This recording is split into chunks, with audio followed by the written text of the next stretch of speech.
Olá, eu sou Nídia Linhares, criadora da Sopro, e hoje eu vim falar do eclipse que vai acontecer amanhã, no dia 25 de outubro.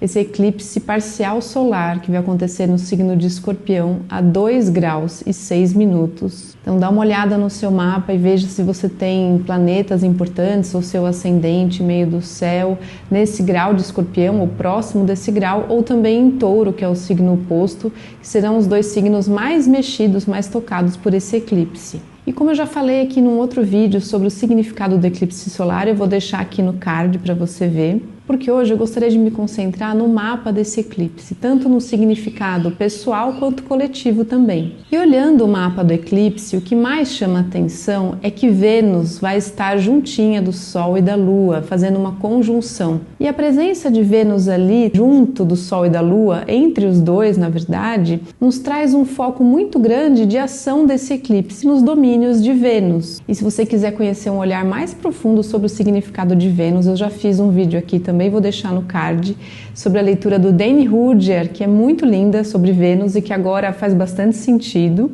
E resumindo um pouco o que Rudhyar nos traz sobre Vênus, ele traz muito forte a questão do significado, do valor. Essas duas palavras estão atribuídas à consciência de Vênus, tanto no sentido do que a gente gosta, não gosta, desse nosso julgamento, do que é certo, o errado, ou seja, a justiça e a beleza. E é claro, o principal ponto, que não só o Rudhyar fala, mas que todo mundo já sabe em relação a Vênus, é o amor, é a consciência afetiva das relações e como a gente coloca amor na nossa vida. E Vênus também, é claro, vocês já sabem, rege o que tem valor para nós, tanto no sentido afetivo, mas também físico, ou seja, o dinheiro. Então, se a gente fizer um apanhado de todos esses assuntos de Vênus, o amor, os afetos, as relações, o dinheiro, o senso de justiça e também do julgamento do que gostamos e não gostamos, nossa relação também com o feminino, principalmente olhando no sentido de relações e do que a gente gosta, do que nos dá prazer. Tem uma questão bastante sensual também de Vênus. Então, todos esses assuntos eles vão estar muito tocados nesse eclipse e num sentido de transmutação, de transformação, de morte e renascimento, já que ele acontece em Escorpião. E esse movimento de transformação é muito delicado para Vênus, porque em Escorpião ela está em exílio, ou seja, em Escorpião ela está na consciência que é totalmente oposta a tudo que ela movimenta, porque ela rege o signo de Touro. Então em Escorpião ela está em exílio, o que é uma posição bastante difícil. Então a gente pode pensar numa esfera pessoal, individual, como estão as nossas relações nesse momento? Como elas podem ser transformadas ou às vezes cortadas, né? Porque tem uma questão também do Escorpião do corte, do final, ou de uma transmutação. E também como está a nossa relação com o dinheiro, com os nossos recursos, com o que a gente valoriza, como a gente está fazendo uso disso. E esse questionamento dos recursos que vem à tona com a Vênus junto do Sol e da Lua, ele já está sendo feito há uns bons anos por Urano em Touro. Então, se a gente olha o mapa, Urano continua lá em Touro. Esse posicionamento de Urano está nos exigindo, nem é pedindo, é exigindo uma mudança de como a gente lida com a matéria, tanto com o dinheiro, mas também com a natureza. Se a gente percebe o quanto a gente produz de lixo, maneiras diferentes da gente consumir, esse é um grande ponto muito forte de Urano em Touro. E também no nível coletivo, da gente repensar hábitos de consumo, essa questão muito excessiva, e o lixo vai para onde? Não existe o fora, só existe aqui. E Urano em Touro está trazendo esse questionamento muito forte. Então eu faço essa relação desse eclipse num ponto de vista mais ambiental, coletivo, de como Vênus ali, junto do Sol e da Lua, nos lembra também dessa relação com a matéria, com o que valorizamos e como a gente pode repensar isso. E também como a gente precisa matar e enterrar alguns hábitos nossos. E aprofundando essa análise do mapa, se a gente vê o dispositor dessa Vênus em Escorpião, que é Plutão, ele também está no signo de Terra, que é Capricórnio, já há uns bons anos.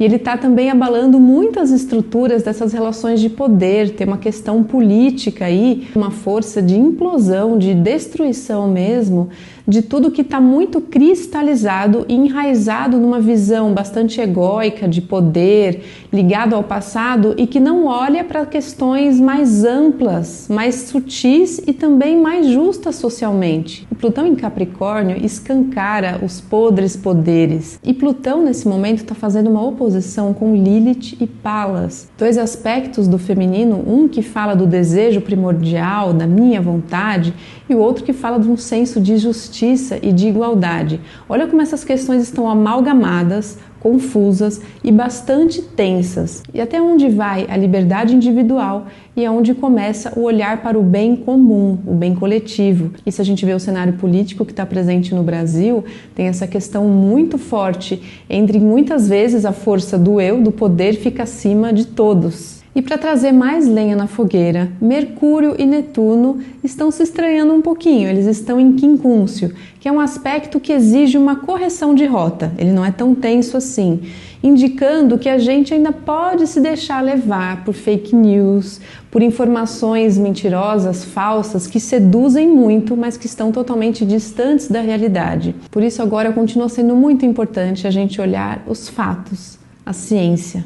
E além disso, Plutão e Marte também estão se estranhando um pouquinho, eles estão em quincúncio também, ou seja, esse aspecto de correção de rota. E olhando para Plutão e Marte, tem uma questão muito forte de agressividade, de violência, de dominação e dominação pela luta, pelo grito, pela agressão completa. Isso é um indicador de como os ânimos estão muito inflamados, onde basta uma faísca para que aconteçam atos de violência, de intolerância, de fúria. E agora, como é que a gente sai dessa confusão, como a gente sai desse peso todo? Uma pista está no Nó do Norte, que aponta o nosso caminho de evolução, tanto individualmente como coletivamente.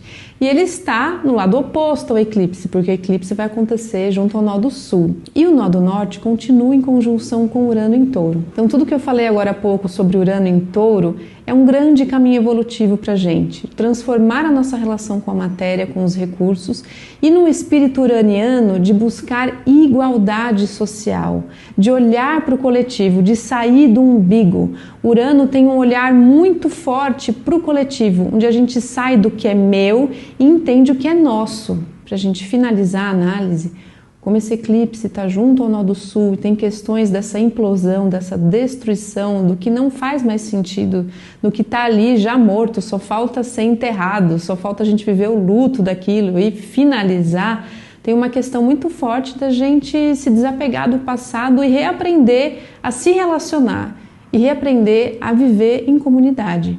Compartilhe aqui nos comentários o que você achou dessa análise, se no seu mapa tem algum ponto importante que vai ser tocado por esse eclipse, como você está vivendo esse momento. Eu desejo para nós muita força e sabedoria para a gente conseguir atravessar esse momento de transmutação e renascer das cinzas.